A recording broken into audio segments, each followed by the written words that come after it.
Chief secretary Azad Kashmir Khushal Khan کہتے ہیں جائز مطالبات پورے ہونے کے باوجود کالعدم ایکشن کمیٹی نے احتجاج کا راستہ اختیار کیا۔ حکومت پاکستان نے آزاد کشمیر کو 20 سے 25 ارب روپے فراہم کیے، جو معاملات قابل عمل تھے ان پر عمل درآمد کیا گیا۔ آزاد کشمیر میں امن و امان قائم کرنا حکومت کی ترجیح ہے۔ کالعدم جوائنٹ ایکشن کمیٹی کی سرگرمیوں سے ریاست کا امن خراب ہوا۔ آئی جی آزاد کشمیر نے کہا شر پسند عناصر آزاد کشمیر کا امن داؤ پر لگا رہے ہیں۔ قانون کی بالادستی قائم کرنا ہماری اولین ترجیح ہے۔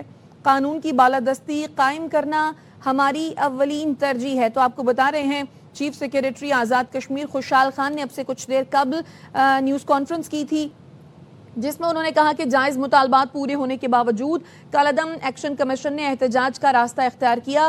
حکومت پاکستان نے آزاد کشمیر کو 20 سے 25 ارب روپے فراہم کیے، جو معاملات قابل عمل تھے ان پر عمل درآمد کیا گیا۔ آزاد کشمیر میں امن و امان قائم کرنا حکومت کی ترجیح ہے۔ کالعدم جوائنٹ ایکشن کمیٹی کی سرگرمیوں سے ریاست کا امن خراب ہوا۔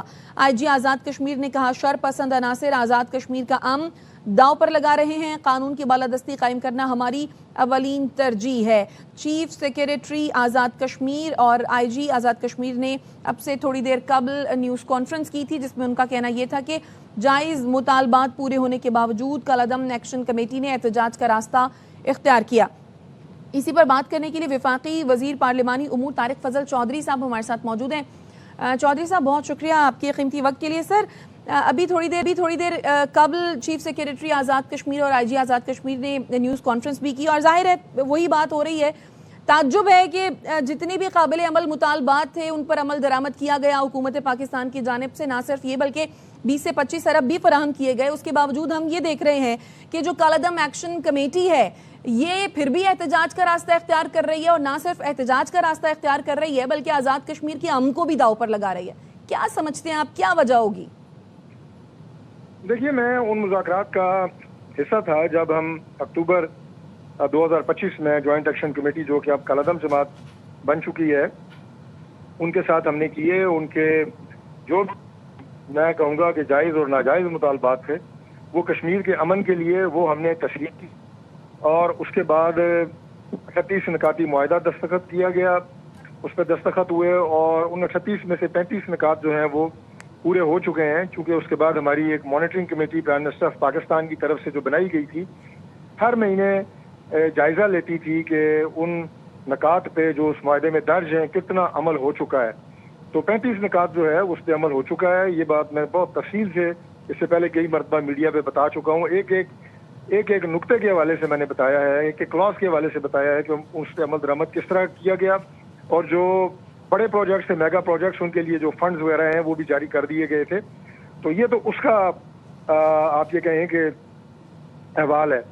ابھی آپ نے جو کہا کہ احتجاج کا راستہ انہوں نے اختیار کیا ہوا ہے، یہ 12 سیٹیں جو ہیں مہاجرین کی، اس کے حوالے سے اس معاہدے میں یہ درج تھا کہ ہم بیٹھ کے اس پہ بات کریں گے، ایک کمیٹی اس پہ تشکیل دی جائے گی، قانونی ماہرین بیٹھیں گے، چونکہ مہاجرین جو مقبوضہ کشمیر کے مہاجرین ہیں اور پاکستان میں مقیم ہیں، ان کے اپنے کانسٹیٹیوشنل رائٹس ہیں، جس میں ووٹ دینے کا حق رائے دہی استعمال کرنے کا حق بھی ان کے پاس ہے۔ انہیں آپ ایک بند کمرے میں بیٹھ کے ختم نہیں کر سکتے۔ یہ بات انہیں ابھی 30 جون کو بھی ہمارے ان سے مذاکرات ہوئے، اور ہم نے انہیں بڑے واضح انداز سے، مظفر آباد میں مذاکرات تھے، ہم نے انہیں بتائی، لیکن انہوں نے بجائے بات چیت کا راستہ اختیار کرنے کے احتجاج بھی نہیں بلکہ پرتشدد احتجاج کا راستہ اختیار کیا۔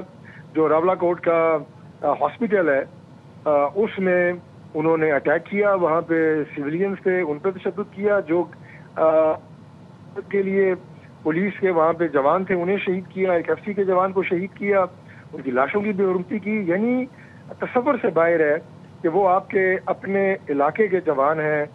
سدن خاندان سے اس سب انسپکٹر کا تعلق تھا اور راولا کوٹ سے ہی تھا، جس کی انہوں نے لاش کی بھی بے حرمتی کی اور ان سب کو شہید کیا گیا۔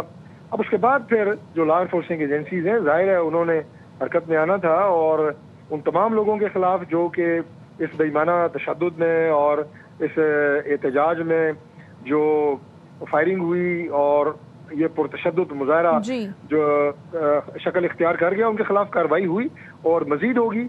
اور پچھلے معاہدے میں جو 170 FIR ختم کر دی گئی تھی، یہ اکتوبر 2025 کے معاہدے کے تحت، وہ بھی دوبارہ بحال ہو رہی ہیں. بالکل. تو کوئی بھی ریاست آپ کو اجازت نہیں دیتی کہ آپ قانون کو ہاتھ میں لیں. بالکل کوئی بھی ریاست اجازت نہیں دیتی کہ قانون کو ہاتھ میں لیا جائے. طارق فضل چودھری صاحب آپ کے قیمتی وقت کا بہت شکریہ.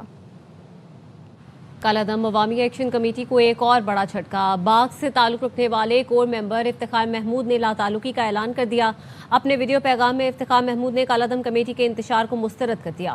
نوجوانوں سے مثبت سیاست کی جانب واپس آنے کی اپیل کی. کہا ہماری پرامن تحریک کا رخ موڑ کر اسے پاکستان اور کشمیر کے لازوال رشتے کو نقصان پہنچانے کے لیے استعمال کیا گیا.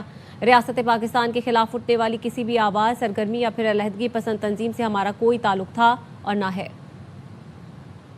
ممبر کالا دم جموں و کشمیر جوائنٹ عوامی ایکشن کمیٹی و چیئرمین آل آزاد کشمیر انجمن تاجران سردار افتخار محمود کالا دم تنظیم کی سرگرمیوں سے شدید اختلاف کرتے ہوئے کالا دم ایکشن کمیٹی کی مکمل لا تعلقی اور بائیکاٹ کا اعلان کرتا ہوں، کیونکہ ہماری پرامن تحریک کا رخ موڑ کر اسے پاکستان اور کشمیر کے لازوال رشتے کو نقصان پہنچانے کے لیے استعمال کیا گیا ہے. اور ایسے لوگ جو اپنے ہر پروگرام میں اسٹیج سے ریاست پاکستان کے خلاف زہر اگلتے اور وہ آج اس کو لیڈ کر رہے ہیں اور اس کے اسٹیج کو بھی استعمال کر رہے ہیں. لہذا میری اپنی تاجر بھائیوں سے، عزیزوں سے، نوجوانوں سے اور عوام الناس سے یہ ہمدردانہ اپیل ہے کہ وہ اپنے مستقبل کو ایسی پاکستان مخالف سرگرمیوں کی بھینٹ نہ چڑھائیں اور ریاست پاکستان کے خلاف اٹھنے والی کسی بھی آواز، سرگرمی، قوم پرستی یا علیحدگی پسند تنظیم سے ہمارا کوئی تعلق تھا نہ ہے. لہذا آپ سب سے یہی گزارش ہے اور اپیل ہے کہ اس سب سے خود کو دور رکھیں. اور مظفر آباد میں پاکستان زندہ باد ریلی نکالی گئی ہے. عوام نے کالا دم ایکشن کمیٹی کا بیانیہ مسترد کر دیا ہے.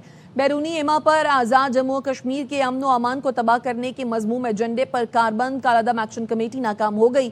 پاکستان زندہ باد ریلی میں شہریوں نے بڑی تعداد میں شرکت کی اور پاکستان کے حق میں نعرے لگائے. شہریوں نے گاڑیوں پر پاکستان اور آزاد جموں و کشمیر کے جھنڈوں کو لگا کر بھرپور اظہار یکجہتی کیا. ریلی کے دوران پاکستان کی سول اور عسکری قیادت کی تصاویر بھی گاڑیوں پر لگا کر خراج تحسین پیش کیا گیا.